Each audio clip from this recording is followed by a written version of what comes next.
Yeah, so like we reached our destination and like settled in, and then went to find card shops. And it's snowing.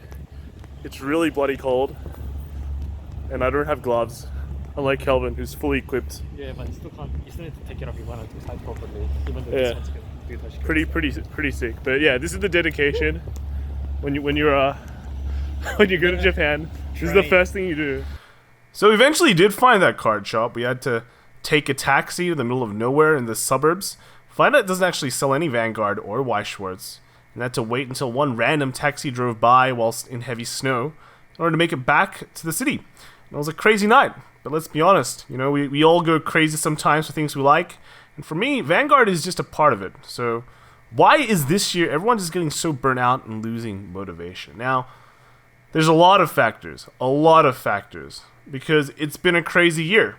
And one of the things I want to say, though, is the cool thing about real-life card games like physical card games, not the digital ones you play online, but the ones that you have to actually shuffle your deck and take out the cards, go to your local game store and interact, is that it brings a bunch of mostly introverts, and if you're an extrovert playing card games, then more power to you, but it brings mostly a bunch of introverts that don't really like to talk that much outside their social circle, throw them into a room and make them mingle with strangers. Now that might sound horrendous to you, but eventually you come around to that, because one, you're playing in a tournament or you're just playing games, and you have to interact, you have to talk with them, maybe you have to get to know them, but you know, getting to know them is also part of the skill. You know, you have to understand your opponent, and then like during rounds or things, maybe you just play on your phone if you want to, but sometimes you're just forced to mingle, you're forced to talk with people, you're forced to know people, and that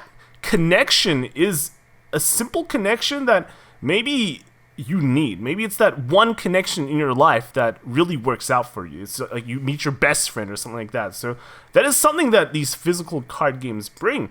And when you lack those physical connections, you're forced to stay at home the whole time and play video games just by yourself. And of course, there's Discord. There's still like internet connections, right? Those aren't the same. You actually have a bunch of extroverted people this year who go, I just can't stay at home because I'm going crazy. I don't get to meet new people.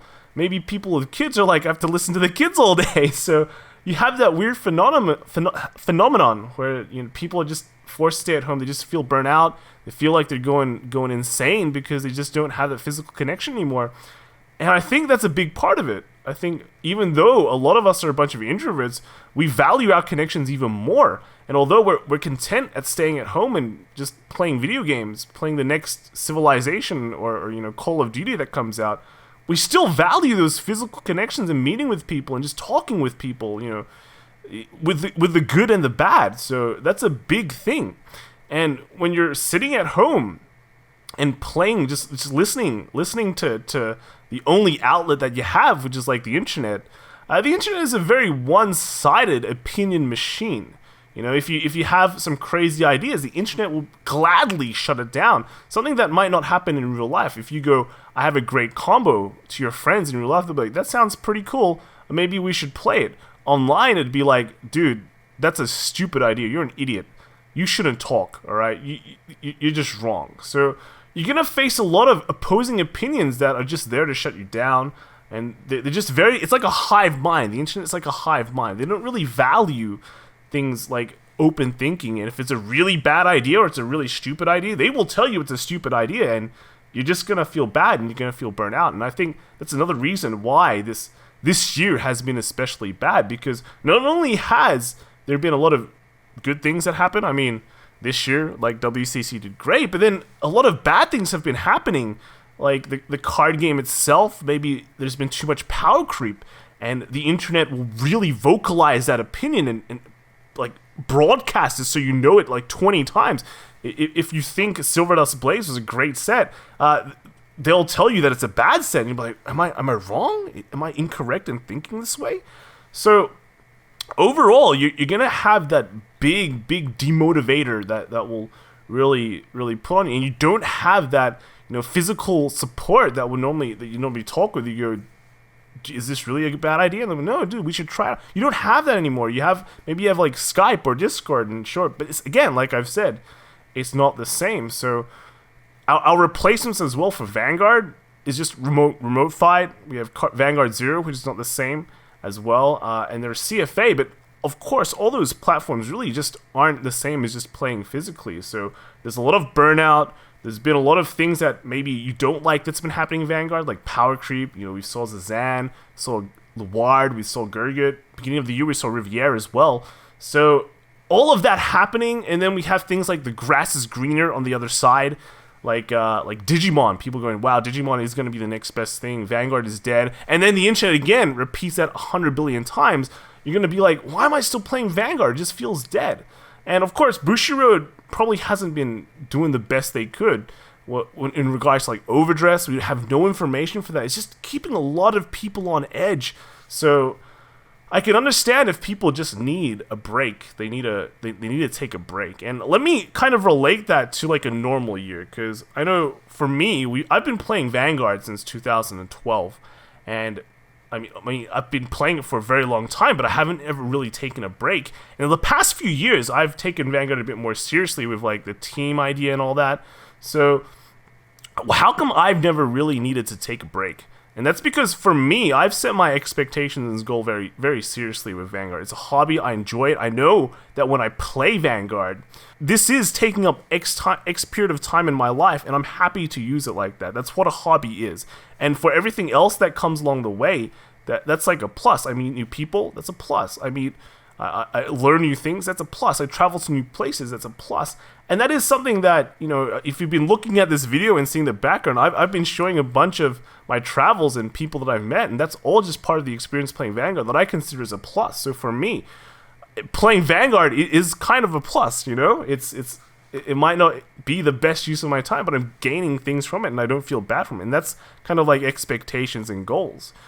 When you take, like for me, taking Vanguard a bit more seriously this past year, I have to properly set my expectations and goals. I have to spend X periods of time testing, you know. I have to spend, you know, I know a BCS or a Springfest is coming up, so I know certain parts of the year I will probably be testing Vanguard a bit more of my teammates, and the other parts of the year, maybe I take Vanguard a bit less seriously. I play less of it, play only during the weekends, because, you know, during the week, I've got real-life obligations. I've got to do them, and then on the weekends, I can play Vanguard. So with those, you've got to set those times and expectations and goals properly, because again, you know, you test, and eventually you go to the tournament. You could be feeling like $1 million. You could be going, I'm going to win this whole thing, and then you go 0-2 and die, and that's just how it is. That's kind of tournaments, results, real life, and yeah, it translates to real life. How do you actually recover from that? That's a big part of it. So learning how to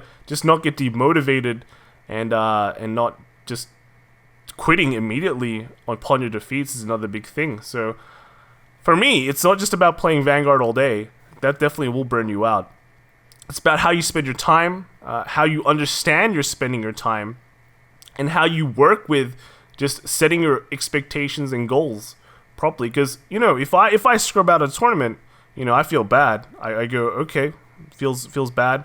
Got to learn from this experience. What did I do wrong? At the same time, I know I've got a bunch of friends that are also there, and they're hanging out, and we have a great time afterwards. And I mean, if you talk to any big player or long-time player of this card game, especially the tournament ones, they'll tell you the best part of the card game is meeting new people and hanging out with friends afterwards, because it's all about the social aspect. We're playing TCGs, well, I mean physical TCGs for that social aspect. I think it's not just winning worlds, winning nationals every day. It's just, in the end, it's meeting new people, and that just comes back down to you get forced to meet new people, you get forced to talk with them, and then you meet them, you become really good friends, you meet these great people, and then, of course, this year, you can't meet them, right? There's no tournaments. You can't even leave your house. So you have to really change your expectations and your goals and just what you think of real life, because I mean, I doubt anyone thought that this would happen. Anyone thought this would happen. So that's just it. You have to adapt, and maybe if maybe quitting or taking a break from the game is perfect, right? It's just what you need in order to be more happy later on when things return back to normalcy, rather than I just can't look at this game anymore. So it's up to you. It's up to you. I think everyone is different in how they approach and resolve situations or solve problems. And for me, I think even this year, although this year has been pretty bad, I still haven't really lost the love for the game at all, and just found different ways to maybe either cope or adapt to the situation that didn't involve quitting. And I mean, I had to test during Zarzan, like, so. So let's be real here.